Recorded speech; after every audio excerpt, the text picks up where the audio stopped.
Depois disso, Jesus apareceu novamente aos seus discípulos à margem do mar de Tiberíades, e foi assim. Estavam juntos Simão Pedro, Tomé, chamado Dídimo, Natanael, de Caná da Galiléia, os filhos de Zebedeu e 2 outros discípulos. Vou pescar, disse Simão. E eles disseram, nós vamos com você. Eles foram e entraram no barco, mas naquela noite não pegaram nada. Ao amanhecer, Jesus estava na praia, mas os discípulos não o reconheceram. E ele perguntou, filhos, vocês têm algo para comer? Não, eles responderam.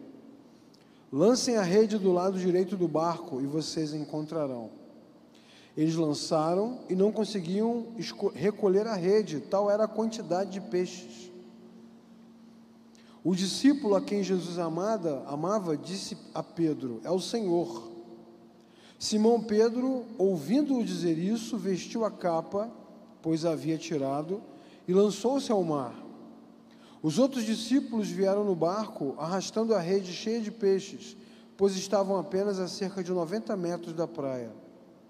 E quando desembarcaram, viram ali uma fogueira, peixes sobre brasas e um pouco de pão. E disse Jesus, tragam alguns dos peixes que acabaram de pescar. Pedro entrou no barco, arrastou a rede para a praia, estava cheia, 153 grandes peixes. Embora houvesse tantos peixes, a rede não rompeu. E Jesus disse, venham comer. E nenhum dos discípulos tinha coragem de perguntar, quem és tu? Porque sabiam que era o Senhor. Jesus aproximou-se, tomou o pão e o deu a eles, fazendo o mesmo com o peixe. E esta foi a 3ª vez que Jesus apareceu aos seus discípulos, depois que ressuscitou dos mortos. Depois de comerem, Jesus perguntou a Pedro, Simão, filho de João, você me ama realmente mais do que estes? E disse ele, sim, Senhor, tu sabes que te amo. E disse Jesus, cuide dos meus cordeiros. Novamente Jesus disse, Simão, filho de João, você realmente me ama? E ele respondeu, sim, Senhor, tu sabes que te amo. E disse Jesus, pastorei as minhas ovelhas. E pela 3ª vez ele disse, Simão, filho de João, você me ama? E Pedro ficou magoado, por Jesus lhe ter perguntado pela 3ª vez, você me ama? E ele disse, Senhor, tu sabes todas as coisas, e sabes que eu te amo. E disse-lhe Jesus, cuide das minhas ovelhas.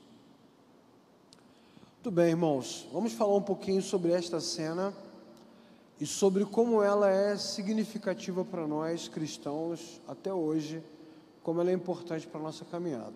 Mas, como você já sabe, para entender qualquer texto bíblico, qualquer passagem, não importa se é no Novo ou no Antigo Testamento, nós precisamos antes entender em que contexto ela foi escrita e quais foram os acontecimentos que conduziram todos os personagens até esse momento aqui.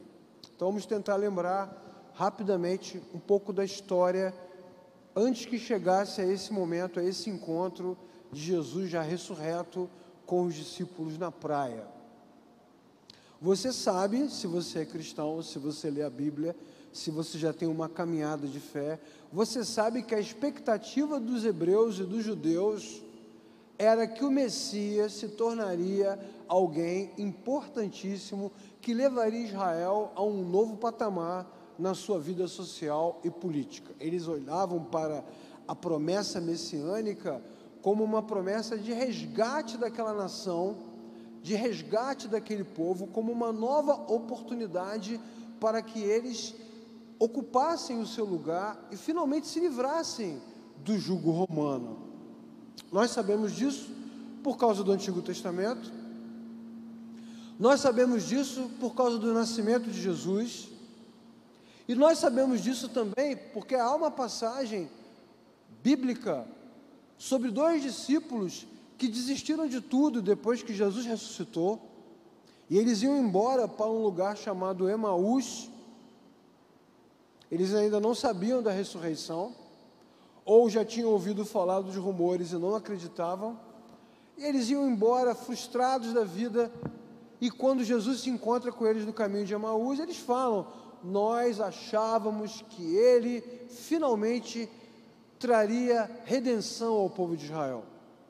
Havia uma expectativa de que o Messias seria isso tudo, um grande libertador que mudaria o mundo, que faria coisas novas e que colocaria Israel no seu devido lugar de glória.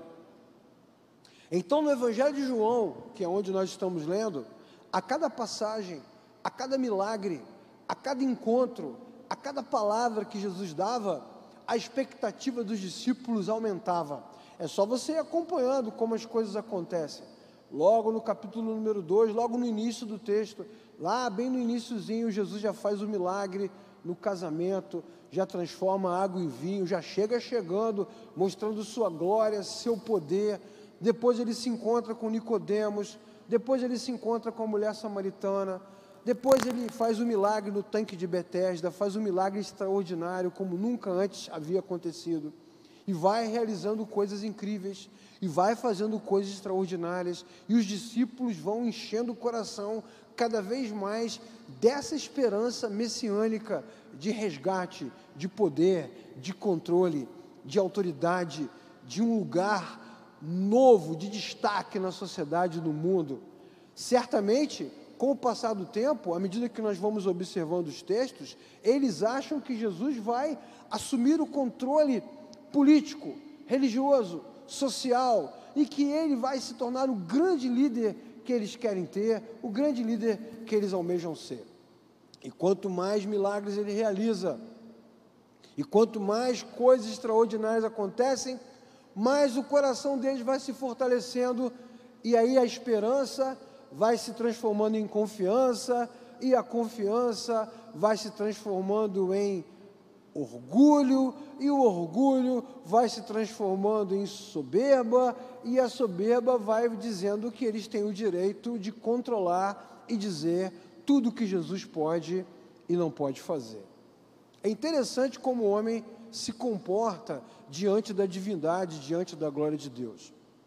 Eu me lembro sempre de uma frase do missionário Ronaldo Lidório, que é um amigo querido que nós temos, um homem de Deus, um pregador do Evangelho, muito querido, muito amado, muito sério, e de vez em quando ele fala sobre isso, e o Helder Cardim também, que é um parceiro nosso, também fala sobre isso, que é muito comum entre nós. Deus faz um mover, o ser humano pega o mover e transforma em movimento, e depois a comunidade religiosa vem e transforma o movimento em monumento. Deus faz algo novo no nosso coração, nós pegamos aquilo e transformamos em algo muito especial, e logo depois transformamos aquilo num destaque, numa tradição, em algo que não pode nem ser mexido, nem ser mais tirado do lugar. E nós vemos várias vezes os discípulos se comportando dessa forma, reclamando com Jesus: não passe por aqui, não faça dessa maneira, não deixe que as crianças se aproximem de você, cuidado com o que você fala, mestre, essa palavra é muito dura. Em vários momentos e situações distintas, os discípulos ficam tão empolgados com a possibilidade de que Jesus vai tomar conta de tudo, que por alguns instantes parece que eles são os donos, que na verdade Jesus está ali trabalhando para eles. Na cena, inclusive, famosa em que Jesus lava os pés dos seus discípulos, eles entram num lugar para comer, a ceia será servida, não existem servos para preparar o ambiente, e eles simplesmente ficam ali esperando que alguém os sirva. Seu coração está tão cheio de certezas e convicções, que é Jesus quem tem que servi-los. E talvez seja isso mesmo que passe pelo coração deles. O Evangelho de João, inclusive, vai nos mostrar que quando Jesus chega ao ápice do seu trabalho, lá no capítulo 9, capítulo 10, capítulo 11 de João, quando ele ressuscita Lázaro, de uma forma extraordinária, de uma forma pública, visível, aquele homem que estava morto há tanto tempo, já cheirando mal, Jesus faz um milagre extraordinário diante de todos. Nós sabemos que logo após aquele milagre, bem pertinho, Jesus se reúne com os discípulos e anuncia a sua morte. E a Bíblia diz que os discípulos não conseguem digerir bem esta informação. Afinal, a essa altura do campeonato, Jesus é deles, o ministério é deles, o trabalho é deles, a missão é deles, e Jesus não tem mais esse direito de dizer o que vai fazer, ou o direito de fazer algo que eles não concordam, e de repente eles dizem: não, mestre, você não vai fazer isso, você não pode morrer, nós não permitiremos. Pedro, inclusive, diz de forma ousada, com muita coragem, que diante das circunstâncias difíceis que se aproximam, mesmo que todos os abandonem, mesmo que todos os discípulos se retirem, mesmo que cada um vá para a sua casa, ele não abandonará Jesus, ele vai ficar até o fim, porque ele acredita na causa, ele acredita nesse projeto. Quando Jesus vai ser preso, ele puxa de uma arma para enfrentar os soldados, ele está disposto a ir até o fim por esta causa, que na cabeça deles é uma causa gloriosa, que vai colocar Israel no seu devido lugar, e vai levar os discípulos a um lugar incrível de justiça, de majestade e de honra. Há discípulos, inclusive, que pedem a Jesus: quando você chegar no teu reino, separa lá um trono para a gente, um do seu lado direito, outro do seu lado esquerdo, queremos um lugar, queremos participar, é tudo nosso, é tudo nosso. E isso mostra muito bem, irmãos e irmãs, o coração do homem. O coração do homem é enganoso. O coração do homem é inclinado para si mesmo. O coração do homem tem uma mania muito peculiar na sua própria natureza de sempre colocar-se no lugar central. Isso tem a ver com a queda. Desde que a queda surgiu, desde que ela interferiu na nossa caminhada com o Criador, que o ser humano quer o lugar do Criador, quer o poder do Criador, quer a autoridade do Criador, quer agir como Criador, e não admite nada que seja contrário a isso. Hoje, inclusive, no nosso tempo, aqui no nosso tempo contemporâneo, nós vemos como nas comunidades, nas mais diversas confissões de fé, é tão comum observar que os cultos são cada vez mais antropocêntricos, que as músicas são cada vez mais centradas no próprio coração. É como se Jesus trabalhasse para nós, é como se Jesus nos servisse, é como se Jesus fizesse tudo para nos agradar. Afinal de contas, somos especiais, somos os melhores, somos os mais abençoados. É como se tudo que Deus fizesse no universo fosse sobre nós, fosse sobre a nossa vida, fosse sobre os nossos sonhos, fosse sobre os nossos propósitos. Mas então, Jesus revela naquela ceia, naquela comunhão, naquela casa, bem ali na mesa com os seus discípulos, pouco antes da sua morte, que não é sobre eles, nunca foi sobre eles, é sobre Jesus. E ele diz: vou morrer, não tem solução, querendo vocês ou não, eu vou morrer. E eles se empolgam: nada disso, não deixaremos, faremos alguma coisa, vamos interferir, nós vamos vencer essa luta. Só que à medida que o plano de Deus vai se cumprindo, e o tempo vai se aproximando, e a cruz vai surgindo diante deles, um por um, todos eles vão se afastando, vão desaparecendo, vão sumindo, e não fica ninguém, fica só Jesus. Jesus é condenado, é crucificado, é sepultado, e aquele sentimento de orgulho, de soberba, de controle, de autoridade que os discípulos tinham, agora ninguém nos segura, aquele sentimento se transforma num sentimento de derrota, de fracasso, de lamento, de vergonha.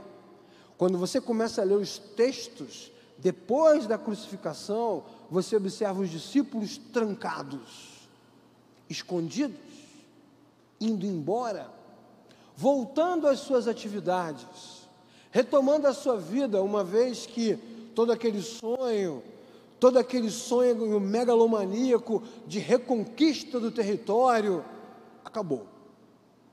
E isso, como eu disse no início, está muito claro na história que conta o encontro de Jesus com os discípulos no caminho de Emaús. Há neles um sentimento de frustração, de tristeza, de amargura, de derrota.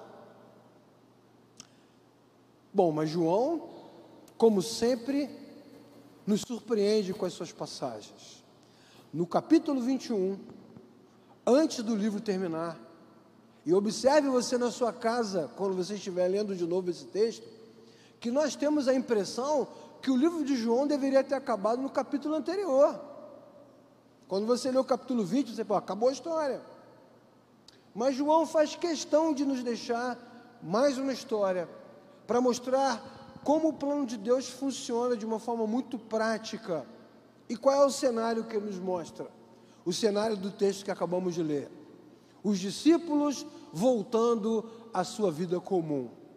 E voltam mesmo, igualzinho como era antes de Jesus encontrá-los. Vocês lembram da passagem da pesca maravilhosa, que eles ficaram ali a noite toda, sem pegar nada, frustrados, tristes, e Jesus o encontra e diz para eles jogarem a rede do outro lado, e a rede fica cheia de peixes, e o barco se inclina, e Pedro percebe que ele é algo diferente, que ele é divino. A mesma cena se repete agora no capítulo 21 de João. E Jesus encontra aqueles discípulos, agora ressurreto, e eles estão lá no barco, se aproximando do amanhecer, e Jesus está ali na praia esperando por eles. Só que agora são discípulos tristes, abatidos, derrotados, incapazes, e observam que é Jesus. A maneira como Jesus os trata, a maneira como ele fala sobre a rede, a maneira como tudo acontece, faz com que os discípulos percebam que é ele, é o mestre, e vão na sua direção. E conta o evangelista, na passagem, com muita delicadeza, que eles não têm coragem de perguntar se é ele mesmo. Há um nítido constrangimento naquele encontro, eles não têm coragem de falar nada. Imagina a tensão, a dúvida, o sentimento que paira sobre a mente daqueles homens. Jesus ali, ressurreto, como ele disse que aconteceria, mas não era dessa forma, não era isso que eles queriam. Agora eles são frágeis, derrotados, frustrados, enfraquecidos, duplamente derrotados, porque o seu sonho de glória desapareceu e agora o mestre está ali diante deles. Traidores, foram todos embora, abandonaram Jesus sozinho na cruz, eles não são dignos de estarem ali.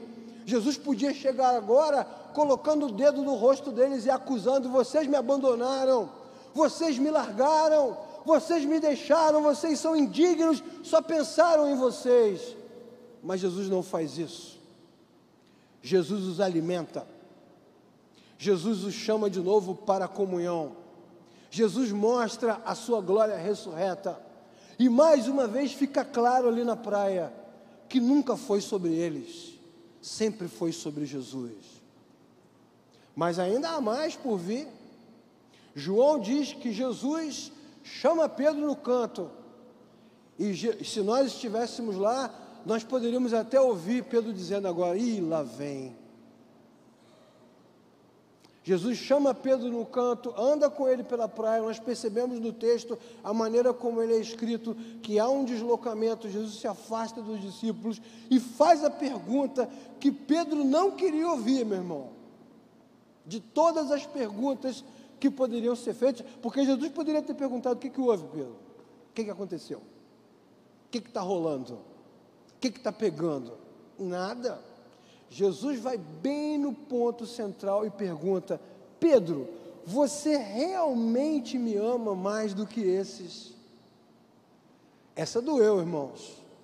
Essa foi dolorosa, porque você vai se lembrar, se você tem lido a Bíblia diariamente, ou se você já leu essa passagem recentemente, você vai se lembrar que Pedro disse a Jesus: se todos esses discípulos aqui te abandonarem, eu, porém, jamais te abandonarei. Se todo mundo te largar, eu não vou te largar. Se todo mundo te deixar, eu jamais te deixarei. Pedro bateu no peito e disse com toda a clareza, com todas as letras, que ele era o discípulo que o amava mais. Mas bem ali na frente, algumas horas depois, no julgamento pertinho do Sinédrio, Pedro foi reconhecido pelas pessoas e disseram: ele é discípulo. E ele disse: eu? Que isso? Nunca vi esse homem na minha vida. Irmãos, você vem a PIB há 30 anos. Todo domingo Pedro está aqui. Todo domingo ele está tocando aqui. Você não é músico lá da PIB? Eu não, nunca fui naquela igreja na minha vida. Tem vídeo de Pedro no YouTube. Tem foto de Pedro no Instagram com Jesus. Tem mensagem de Pedro para Jesus no WhatsApp. E ele negando: não, nunca vi. Logo depois de ter batido no peito e ter dito que ele era quem era o discípulo que mais o amava, Pedro teve a coragem de negar para preservar-se a si mesmo. E esse é o efeito da queda. Da mesma forma que a queda engana o homem e coloca o homem no lugar da divindade e diz ao homem que ele pode ser muito mais do que ele é, a queda também coloca no ser humano um sentimento de autopreservação tão grande que no final todo mundo é egoísta, só pensa em si. E ele negou o seu mestre, ele negou quem o seu mestre era. E Jesus então fez a pergunta e disse: Pedro, você realmente me ama mais do que estes? Nesse momento, irmãos, quando Jesus faz essa pergunta, depois de toda a história que nós relembramos aqui nessa noite, fica muito claro para nós na Escritura que Pedro vive algo que os crentes também vivem, que é a ilusão egocêntrica. Por causa da obra de Deus, da graça de Deus, do poder de Deus, das maravilhas que Deus faz, da maneira incrível como Deus age, em alguns momentos da caminhada, nós realmente achamos que Deus faz tudo por nossa causa. E entramos num transe egocêntrico. Achamos que Deus realmente se move porque nós estamos aqui. E que Ele realmente faz coisas porque nós oramos. Porque Ele realmente age uma vez que nós cantamos, como se Ele trabalhasse para nós. É a ilusão egocêntrica do coração do homem que muitas e muitas vezes a religião alimenta. Eu contei aqui recentemente, contei numa outra comunidade onde eu estive recentemente, que quando eu era garoto, quando eu era jovem, e não era obreiro, e não tinha reconhecimento de ninguém, e ninguém nem sabia o meu nome, eu fazia muitas coisas para o Senhor, com toda a garra, de todo o coração.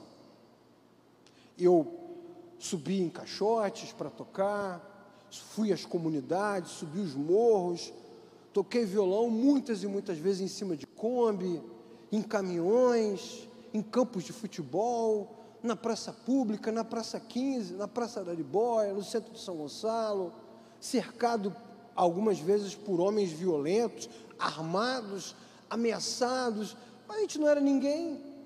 Eu não era ninguém, era só um garoto.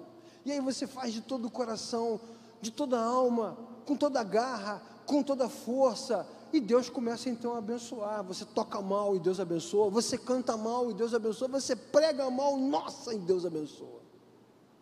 Quando eu olho para os meus esboços antigos, irmãos, eu tenho vergonha de mim mesmo. Qualquer dia desse eu vou juntar todos aqueles esboços e vou fazer uma fogueira. E vou entregar para Deus e pedir a Deus perdão por ter pregado tão mal, ter ensinado tão mal, por ter tido tão pouco conhecimento e tão pouca dedicação. Mas como eu não era nada, como eu não significava nada, como eu não representava nada, eu fazia com todo o coração. E eu testemunhei muitas vezes pessoas sendo abençoadas através de muitos de nós, jovens, meninos, meninas, que não tinham nada para dar. Mas quando você não tem nada para dar, é nesse momento que Deus aparece com toda a sua glória.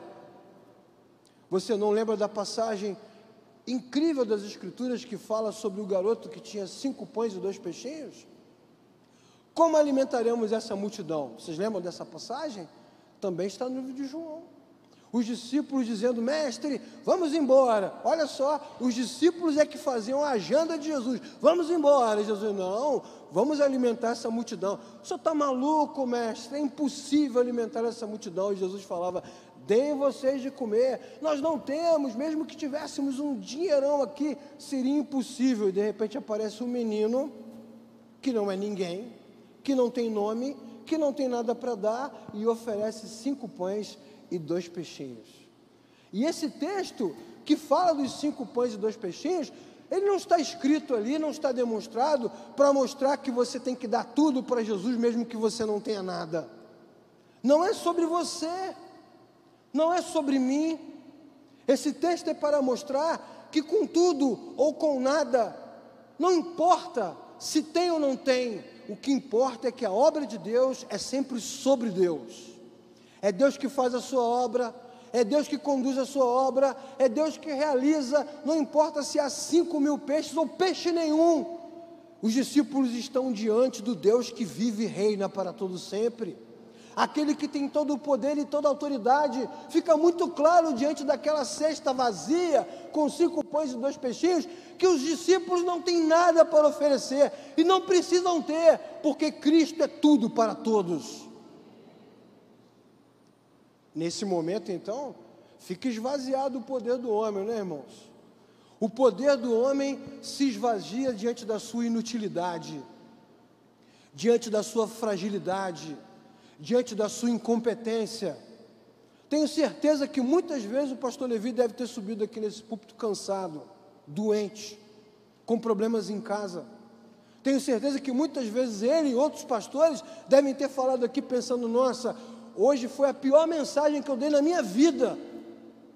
Mas surpreendentemente, quando você não tem nada para dar, quando você está vazio, quando você está no buraco, quando você está quebrado, quando você está humilhado, quando você tropeçou e não consegue levantar, é nesses momentos incríveis e inacreditáveis que Deus aparece para dizer: é isso mesmo, não é sobre você, a glória é minha, sou eu que vou fazer. E quando a mensagem é bem ruim, quando o culto é bem esquisito, quando o louvor é bem arranhado, de repente alguém é tocado por Deus ali, alguém é tocado por Deus ali, alguém é tocado por Deus em casa, porque não é sobre nós, irmãos, é sobre Deus. Não é por nossa causa, é por causa do Senhor. Todo o egocentrismo de Pedro desaba naquele momento, quando Jesus pergunta: você realmente me ama mais do que eles, Pedro? E Pedro então, agora humilhado, agora derrotado, agora fujão, traidor, porque Judas levou a fama, né, irmãos? Mas tem traidor à beça nesse grupo, todos o abandonaram. Pedro então o abandonou de forma ridícula, constrangedora, publicamente. E eu sei que muitas pessoas, muitos líderes, muitos pregadores aproveitam esse momento para quebrar Pedro no meio. Mas tenhamos empatia, irmãos, porque Pedro nos representa. Somos todos Pedro, somos todos iguais a ele, somos todos egocêntricos, todos nós faríamos o mesmo. Como diz aquele versículo bíblico: farinha pouca, meu pirão primeiro. Não tem esse texto na Bíblia, irmãos? Deu tudo errado, primeiro eu penso em mim. Todos nós faríamos do mesmo jeito, falharíamos, iríamos embora, trairíamos. Muitos de nós aqui, incluindo a mim, muitos de nós aqui, deixamos as nossas comunidades, ministérios, trabalhos, grupos, por muito menos. Paramos de pregar, de cantar, de ensinar, de servir, de ofertar, por muito menos. Porque nos aborrecemos? Porque perdemos o destaque? Porque a nossa voz não é ouvida? Porque não acontece do jeito que a gente queria? E aí vamos nos afastando? E alguém pensa assim como eu, egocêntrico, alguém pensa: se eu não for, não vai funcionar. Se eu não estiver no culto, não acontece. Se eu não chegar cedo, ninguém chega. Se eu não tocar, ninguém toca. Se eu não pregar, ninguém prega. E aí a gente se alimenta disso. Pastor, o senhor não foi domingo, nossa, não foi bom. Quando você não vai, não funciona do mesmo jeito. Fulano, quando você não canta, não tem o mesmo brilho, não tem a mesma unção. Os crentes adoram essa palavra, unção.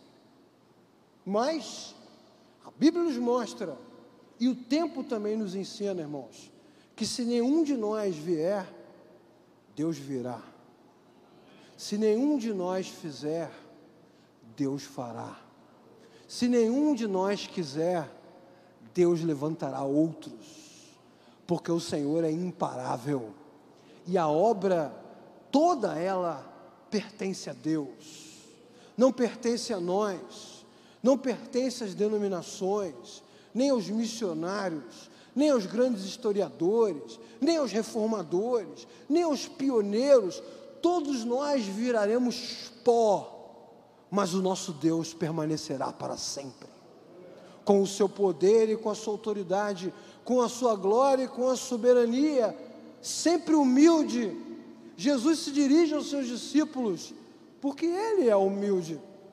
Nós somos egocêntricos, mas Deus é humilde, e Ele já tinha dito aos seus discípulos: venham todos, se aproximem de mim, vocês que estão cansados e sobrecarregados, e eu vos aliviarei. Coloquem sobre vocês o meu jugo, e aprendam de mim, que sou manso e humilde de coração. Olha que nesse momento, Jesus está com a faca e o queijo na mão. Ele pode pegar Pedro agora e entortar ele, trucidá-lo, envergonhá-lo publicamente, fazer dele um exemplo, como poderia também ter feito com os discípulos de Emaús, como poderia também ter feito com muitos de nós, a começar de mim, muitas e muitas vezes. Mas, diante da soberba humana, ou da sensação de fracasso no coração do homem, Jesus sempre faz o mesmo movimento. Ele pega os discípulos no caminho de Emaús, e onde é que a conversa termina, irmãos? Na mesa, comendo, em comunhão. Ele encontra os discípulos na praia, perdidos, confusos, frustrados, e onde é que a conversa termina, irmãos? Sentados, na mesa, comendo, em comunhão, Jesus fazendo o caminho de acolhimento, abraçando Pedro e dizendo: você me ama? Então cuide das minhas ovelhas, dos meus cordeiros, da minha comunidade, dos meus servos e servas. É tudo meu, Pedro, é tudo meu. E você está sendo convidado nesse momento a ser um cooperador da minha obra. Mas a obra é minha, Pedro. Engraçado, irmãos, que mesmo diante de tudo o que aconteceu, mesmo diante dessa segunda chance, à medida que Jesus vai colocando Pedro no seu lugar, o texto diz que Pedro ficou magoado.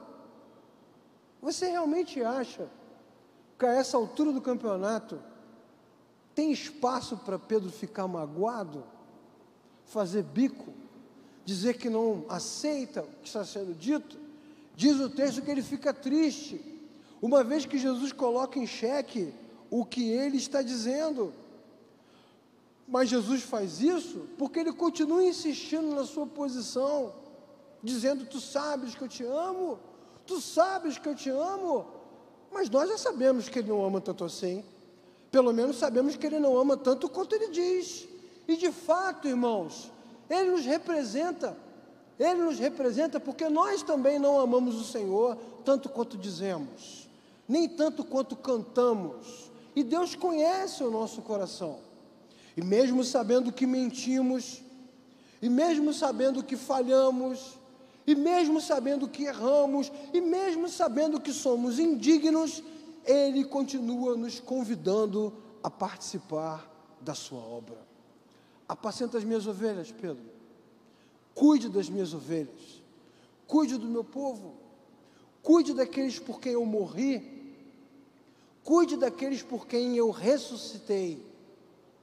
E Jesus então abraça Pedro. E Pedro nos representa tanto, irmãos, tanto, que logo depois, na mesma passagem, ele tenta dizer a Jesus como ele deve lidar com outro discípulo, que é João. Está logo na frente aqui. E Jesus olha para Pedro e você não se preocupe com ele. Siga-me você. Ande atrás de mim você. Cuide das minhas ovelhas você. É muito interessante como Jesus coloca Pedro no seu devido lugar e como ele nos coloca também junto com ele no nosso devido lugar, mostrando que não é sobre nós, não é sobre as nossas escolhas, não é sobre o nosso poder, não é porque a gente se importa, é por causa do Senhor, é por Ele, para Ele e apenas para Ele, tudo e todas as coisas. Nesse texto, irmãos, o Evangelho de João termina com uma outra configuração. Quando o Evangelho começa, Jesus com autoridade, fazendo os milagres, os discípulos estão muito confiantes. Agora, quando o Evangelho de João termina, os discípulos estão bem abatidos. Mas sejam eles arrogantes ou sejam eles humilhados, Deus vai sempre na direção deles para mostrar a sua graça, para mostrar o seu amor e para convidar homens e mulheres a participar da sua obra, porque nunca é sobre nós, irmãos, é sempre sobre Deus. Quando eu olho essas bandeiras, né, já participei de tantos eventos sobre missões na minha vida, já convivi com tantos missionários, já ouvi tantas histórias, e quantos irmãos ainda acham que se não fossem eles, se não fossem o seu braço, se não fossem a sua dedicação, o seu engajamento, as coisas não aconteceriam. Mas é o contrário, irmãos. Na verdade, cada vez que uma bandeira dessa é estendida, cada vez que uma reunião dessa acontece, Deus está nos lembrando que Ele continua agindo com a gente ou sem a gente, Ele continua agindo. E Ele veio nos visitar essa noite para nos convidar, mais uma vez, a participar da sua obra. E participar da obra de Deus é para quem, irmãos? Quem são aqueles que são convidados a se envolver com a obra que Deus faz? Todos. Algumas vezes arrogantes, outras vezes quebrados, mas não importa. Deus convida homens e mulheres a participarem com Ele, da obra dEle, da obra que Ele faz poderosamente, porque não é sobre nós, nem sobre os nossos talentos, nem sobre a nossa capacidade estratégica, muito menos sobre a nossa capacidade financeira para ofertar e para manter. É sempre sobre Deus, é sempre sobre aquilo que o Senhor faz. E ainda há irmãos, como Pedro, que acham que servir ao Senhor realmente só acontece o serviço quando eles estão envolvidos em alguma atividade direta na igreja, quando cantam, quando pregam, quando ofertam, quando dirigem. Não, irmãos. Deus nos convida a participar da sua obra. E onde você estiver, em que situação você estiver, por onde você andar, você é sempre uma luz do reino, anunciando que o Rei dos Reis vive para todo sempre. Nós somos apenas cooperadores da obra de Deus, irmãos. Um planta, o outro rega, mas no final é Deus que dará o crescimento. Quando nós chegarmos na eternidade, Deus nos receberá na porta. Quando você se virar e olhar para o trono, Deus estará lá sentado no trono. Em todo lugar, sempre é sobre Deus, nunca é sobre nós. E isso é que deve mover o nosso coração, porque isso nos dará leveza para servir. Quando você estiver bem, servirá com alegria. Quando você estiver mal, servirá constrangido, quebrantado. Quando você estiver se achando o máximo, se lembrará que não é isso tudo. Seja como for, sempre que olharmos para esse texto, nos lembraremos que a obra de Deus não é sobre nós, não é para nós, é sobre Deus e por Deus. Cada um de nós aqui é apenas cooperador da sua grande obra. Então eu oro nessa noite, irmãos e irmãs, para que o Espírito de Deus sopre no nosso coração e tire do nosso coração toda essa ilusão egocêntrica e nos ajude a lembrar que nós fomos convidados. Jesus é a pessoa principal. Bendito seja o nome do Senhor.